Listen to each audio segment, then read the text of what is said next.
देखो बेटा आज का टॉपिक क्या है, हेमिस्फीयर ना, स्पीयर और हेमिस्फीयर दोनों। तो देखो सबसे पहले तो स्फीयर में हमको क्या क्या चाहिए, एक तो रेडियस और बस एक रेडियस ही चाहिए।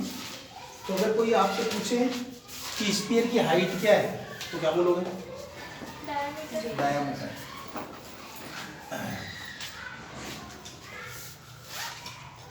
और अगर हेमिस्फीयर की हाइट पूछे तो रेडियस। ये तो होता है रेडियस और हाइट भी इसकी रेडियस ही होती है। ठीक है, हेमिस्फीयर में रेडियस तो है जो ही है, अगर कभी इसकी हाइट का काम पड़ जाए तब भी हमको आर ही लेना है, क्योंकि हाइट क्या होती है, ऐसी खड़ी डिस्टेंस, तो ये वाली डिस्टेंस कितनी है आर, तो इसकी हाइट कितनी हो जाएगी आर। फिर इसका वॉल्यूम का फॉर्मूला, वॉल्यूम का फॉर्मूला है 4/3 पाई आर क्यूब। और अगर ये तो स्फीयर का है, अगर हमसे हेमिस्फीयर का पूछेगा तो ये हो जाएगा 2/3 पाई आर क्यूब। बस ये दो फॉर्मूले हो गए। ठीक है, फिर देखो एक्सरसाइज का फर्स्ट क्वेश्चन, फर्स्ट सिंपल है।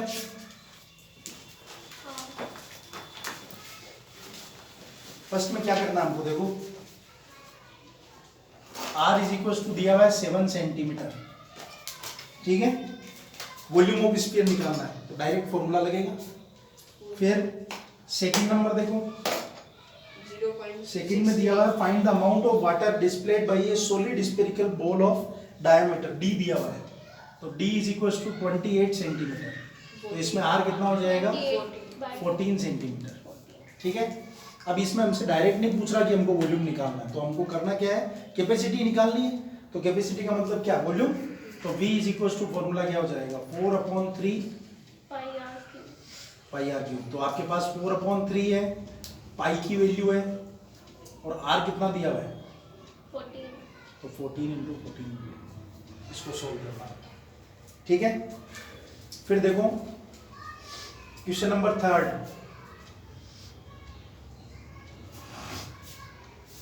क्या दिया हुआ है, diameter of metallic ball is 4.2 centimetre. तो D दिया हुआ है 4.2 सेंटीमीटर, तो R कितना हो गया 2.1। फिर what is the mass of the ball if the density of metal is 8.9 ग्राम पर सेंटीमीटर। ये बात की बात है, हमको मास निकालना उसका, तो उससे पहले हमको क्या निकालना पड़ेगा, वॉल्यूम। तो V इज इक्वल टू, तो यहाँ पे आ जाएगा 4/3 × 22/7 × R की जगह पे क्या आ जाएगा 2.1।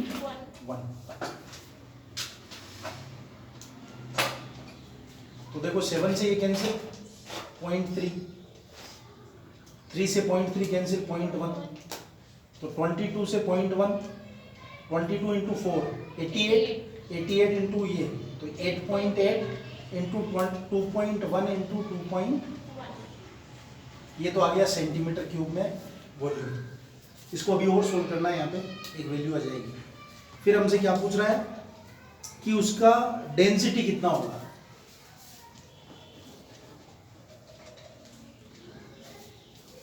तो डेंसिटी हमको निकालनी है, डेंसिटी ऑफ मेटल इज, अच्छा सॉरी डेंसिटी मास निकालना है। तो ये जितना वॉल्यूम आएगा 8.8 इंटू 2.1 इंटू 2.1 इंटू 8.9, तो यहाँ पे कितना आ जाएगा 8.9। इसको सोल्व करो। 8.9 तो ग्राम में। हाँ, तो ये यही तो कह रहा है, 1 सेंटीमीटर क्यूब में इतना ग्राम वजन है, 1 सेंटीमीटर क्यूब में। तो हमारे पास कितना सेंटीमीटर क्यूब आया, इतना। तो इसका ग्राम चेंज करना है तो इसको 8.9 से मल्टीप्लाई। ठीक है, फिर देखो आगे क्वेश्चन नंबर 4, क्या बोल रहा है, diameter of moon is approx, ये अभी एक दिन ऐसा क्वेश्चन बताया था ना 13.7। अच्छा वो एरिया का था। ठीक है, diameter of moon is approximately 1/4 of diameter of earth. तो डायमीटर ऑफ अर्थ मान लेते हैं x, तो डायमीटर ऑफ मून कितना हो जाएगा x/4। उसका 1/4 है तो ये हो जाएगा x/4। Diameter of earth x है तो रेडियस ऑफ अर्थ कितना हो जाएगा, X by 2. तो रेडियस ऑफ मून कितना हो X जाएगा, by 8. बराबर आधी होती है। फिर पूछ रहा है what fraction of volume of earth is the volume of moon, तो हमको क्या करना पड़ेगा, पहले वॉल्यूम ऑफ अर्थ निकालना पड़ेगा। तो कितना हो जाएगा 4/3 into pi into r cube, r कितना है X by 2. का क्यूब। फिर वॉल्यूम ऑफ मून कितना हो जाएगा 4/3 पाई और यहाँ पे x/8 का क्यूब। तो ये तो कैंसिल, बचा क्या x³/8 इंटू 8³/x³। x³ से x³ कैंसिल हो गया, ऊपर क्या बचा 8 इंटू 8 इंटू 8 और अपॉन 8। तो 1 8 से 1 8 कैंसिल, 64. तो ये रेशियो आ जाएगा 64:1।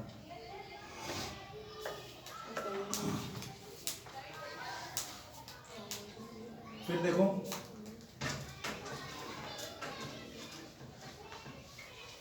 हेमिस्फीयर का आ गया।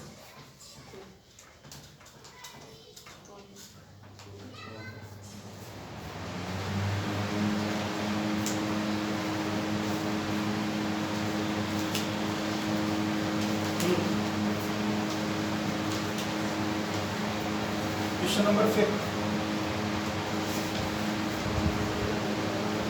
क्या बोल रहा है, how many litre of milk can a hemispherical bowl of diameter 10.5 centimetre hold. तो हमको क्या निकालना है, उसका वॉल्यूम निकालना है, ठीक है। तो इसमें वॉल्यूम का फॉर्मूला कौन सा लगेगा 2/3 पाई आर, आर आपको कितना दिया हुआ है 10.5/2, ठीक है। तो सिंपल कैलकुलेशन है। फिर देखो क्वेश्चन नंबर 7 6 देखो, a hemispherical tank is made up of an iron sheet 1 centimeter thick. If inner radius is 1 meter, तो RI inner radius कितना है 1 meter. Then find the volume of iron used to make the tank. तो हम लोग इसको क्या करते हैं सेंटीमीटर मान लेते हैं। तो RI कितना है 100 सेंटीमीटर। तो आयरन शीट कितनी है 1 सेंटीमीटर थिक, तो रेडियस आउटर कितना हो जाएगा,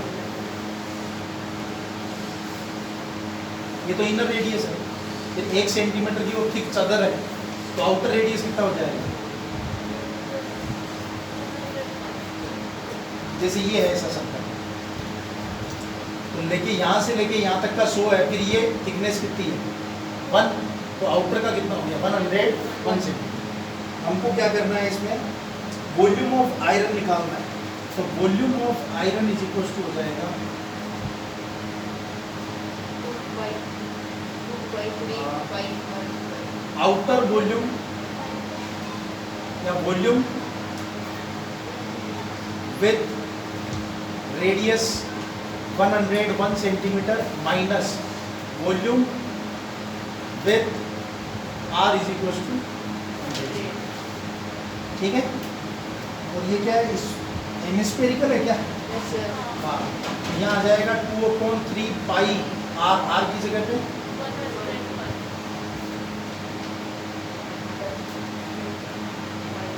100/2। तो इन दोनों में क्या कॉमन आ रहा है 2/3,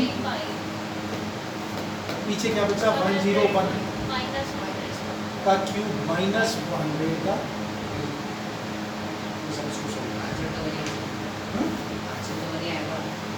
वन आएगा, क्यों 1 क्या आएगा, हैं 101 का क्यूब है, तो पहले 101 को 2-3 बार मल्टीपल करो आपस में, फिर उसमें से माइनस करो।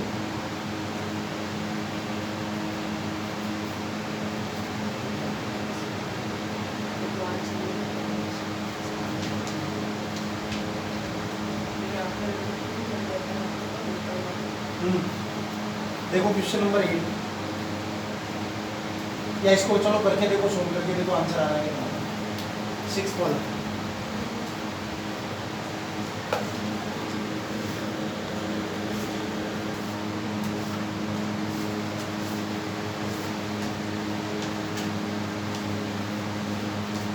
देखो ये वाला बता देता हूँ, 8 करके देखना तुम लोग। 9th बताएगा हूँ। 9th को क्या दिया हुआ है? 27 solid iron sphere, each of radius r। तो इसमें हमको दी हुई है radius is equal to r और surface area S are melted to form a sphere with a surface area s dash. Find the radius r dash of new sphere.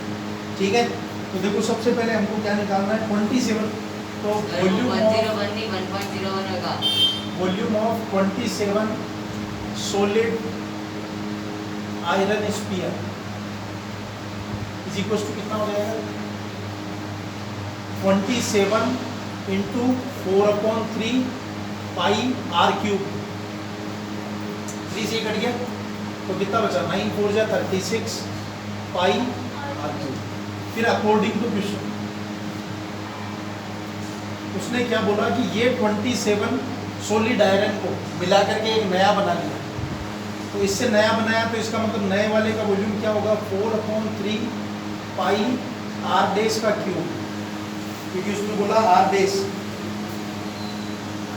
Is equal to कितना हो जाएगा? 36 पाई r। ठीक है, तो यहाँ से r dash cube की वैल्यू निकालो। तो देखो पाई से पाई कैंसिल, बचा क्या? 36 r क्यूब अपॉन 3 ऊपर 3 ऊपर 4 और 4 नीचे, तो 9 9 3 जा 27 by क्या R अब हमको इसकी वैल्यू चाहिए r डेश की। तो दोनों तरफ क्यूब रूट लो, यहाँ तो बचेगा r डेश और यहाँ बचेगा 3r। ठीक है, क्यूब रूट लिया, क्यूब रूट तो 1/3 गया तो 3 से 3 कैंसिल, इधर क्यूब रूट लोगे तो 3r हो जाएगा। तो r dash is equal to कितना आ गया? 7 से 3 मल्टीप्लाई बाय 3 27 का वही। हाँ, 3 × 3 × 3। फिर सेकेंड है ratio of s and s dash. इसका जो आंसर आएगा वो रेशियो सेकेंड तो देखो सबसे पहले s निकालना पड़ेगा। s का फॉर्मूला होता है 4 पाई r स्क्वायर, यही हो जाएगा, फॉर्मूला भी यही हो रही है। फिर s डेश में क्या होगा? 4 पाई r की जगह पे 3r का होल स्क्वायर। फिर हमको रेशियो निकालना है s एंड s डेश का। s upon s dash is equal to क्या हो जाएगा? 4 pi r square upon 4 pi 3r का होल स्क्वायर।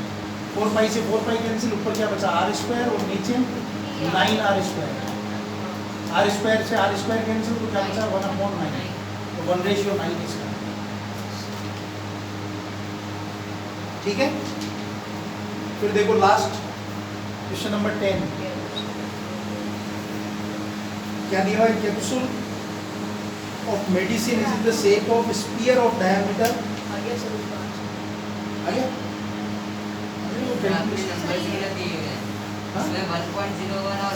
अगर ले तो मीटर क्यूब में, अपन ने सेंटीमीटर क्यूब में ले ली।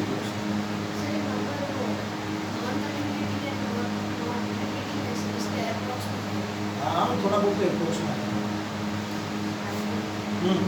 देखो capsule of medicine is in the, वो तो मीटर सेंटीमीटर क्यूब में कोई फर्क थोड़ी होता है। तो आप मीटर में लेके चलो चाहे सेंटीमीटर में लेके चलो। 1.01 लिखा हुआ है, उसको आप सेंटीमीटर में बदलो तो 100 हो जाएगा।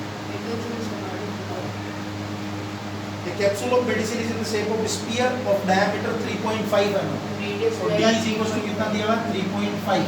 तो रेडियस तो रेडियस हो जाएगा 3.5 अपॉन 2। ठीक है, how much medicine is needed to fill this capsule? तो इसका मतलब क्या निकालना हमको? तो v का फॉर्मूला लग जाएगा, v is equal to 4/3 pi r। r की वैल्यू डाल दो। ठीक है, तो ये लास्ट एक्सरसाइज इससे। ठीक है ना, अब कल एक बार वर्क चेक कराओ, फिर परसों से साइंस का चेक।